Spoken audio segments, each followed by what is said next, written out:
Hey crafters, it's Darling Craftolate or Raven here for another fantastic Saturday. Today's CLAYMAS tutorial is this Pusheen inspired sweater pen. I am loving this pen, and as you all know, I love Pusheen.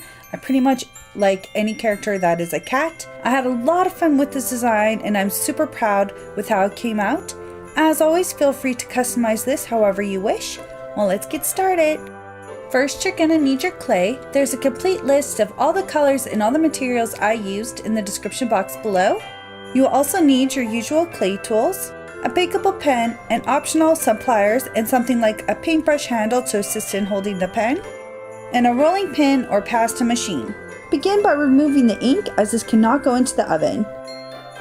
Rolling out your clay for your pen in all the colors thinly. I prefer to do this with my pasta machine on the second thinnest setting. I'm using all glitter clay in red, white, and 2 shades of green. Go ahead and trim your clay and line them up in the order in which you want them on the pen. Create straight edges, and then you slowly want to roll the clay onto the pen and trim away the excess. Go ahead and pinch and blend everything together. I added a paintbrush handle now to make things easier. Then I rolled the pen on a hard surface just to even out the clay. Be sure to pop any air bubbles and smooth things out, and use your blade to even out the bottom if you need. Side note, I do clean the clay a lot off camera throughout this tutorial, so feel free to do so if you need to. Go ahead and round off the top of the pen. To make a little platform for Pusheen, flatten a ball of the color you have on top of your pen, mine is red, and blend and reshape it as needed. Begin with your Pusheen color clay. I kind of just rolled them more into an oval shape and then pinched off 2 ears, and also used my tool to reshape these.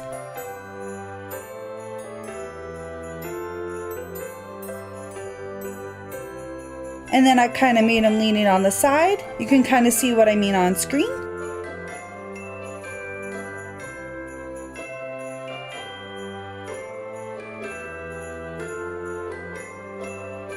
For the tail, you want to roll balls of both the light and dark grays together, and you just kind of pinch them as you do it, and it kind of comes out into a striped log.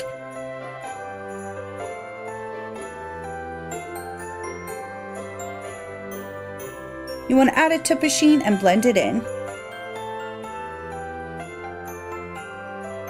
Pusheen strips are just 3 dark gray snakes of clay placed between the ears. For their eyes, I created 2 spaces with my ball tool and added balls of black clay into the sockets.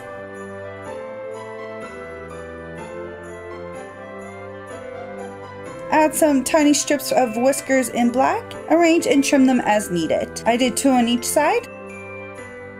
Pusheen's smile is just 2 tiny snakes of clay put into a U shape.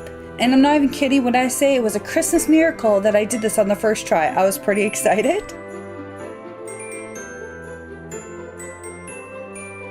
To make things a bit easier, I'm going to pre-bake Pusheen. To do this, I use some wire, some Bake & Bond, and spare clay. You want to set Pusheen up like so. To clean and smooth everything out on Pusheen, you want to use some acetone or rubbing alcohol and some cotton swabs. Be sure to use a new swab for each clay color. Now you want to go ahead and pre-bake just your Pusheen, not the pen, for 5 to 7 minutes, following your clay package instructions. While your Pusheen is cooling, you can work on your pen. To add the texture of knitting, you want to add some vertical lines with your needle tool, then add lines on a diagonal up in one column and then slanted down in the next column. Hard to explain, but you can see on screen. You want to do this all the way around in every section. Obviously, you can make these lines very symmetrical and even, but I didn't worry about that. It just depends what you're going for, and you can make it however you want. For the stars, I rolled out some yellow gold glitter clay, and obviously you could do this before you texturize. It is up to you. I use this mini clay cutter to make the stars. Add them to the pen and add as many as you would like. And I texturized these as well, following the pattern I left underneath.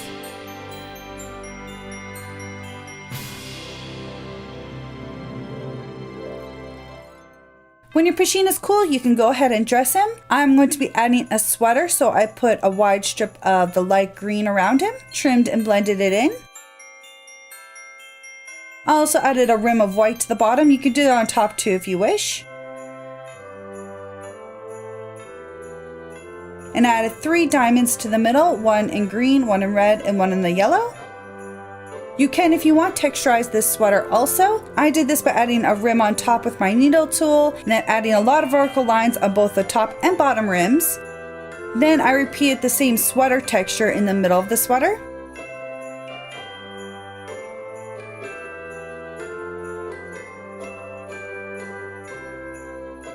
Add Pusheen's arms with balls of your sweater color and also the color of Pusheen. You want to roll them together in a log, kind of like you did the tail, and then you want to go ahead and put them and blend them in place.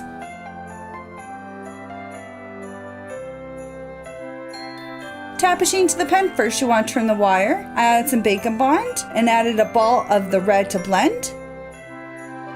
Go ahead and put Pusheen in place and smooth everything out.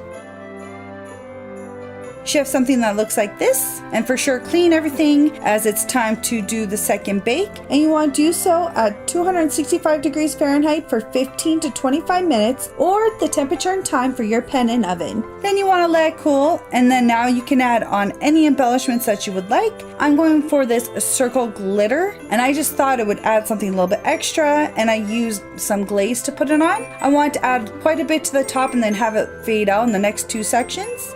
Once those are dry, you can go ahead and do a full glaze. I recommend using a Varathane or polyurethane gloss varnish and a soft acrylic brush, and definitely do 2 to 4 layers for extra shine and protection. After the glaze is dry, reinsert your ink and you're done. Here is my Pusheen sweater pen and I love it. I'm super in love with the design and the Pusheen on top. I'm a little bit sad because I did get color transfer from the red while I was glazing, but that is my fault because I didn't glaze the red solo. It doesn't always happen, but sometimes it does, but it doesn't look too bad, so I'm not too upset about it, but it could have been better. Personally, I'm super excited that I'm slowly getting better at clay faces, and I hope to keep on practicing. For today's question, let me know if you're doing anything special during Christmas or your winter break in the comments below. Thank you all so much for joining me for another fantastic Saturday. If you like this video and you're enjoying CLAYMAS, please give this video a thumbs up. Also, don't forget to subscribe to my channel for more crafty goodness and hit the little bell icon for a notification every time I upload. If you would like to enter my CLAYMAS giveaway or follow me on my social media, you can find all those links in the description box. Thank you all so much again for watching, and I'll see you guys all soon.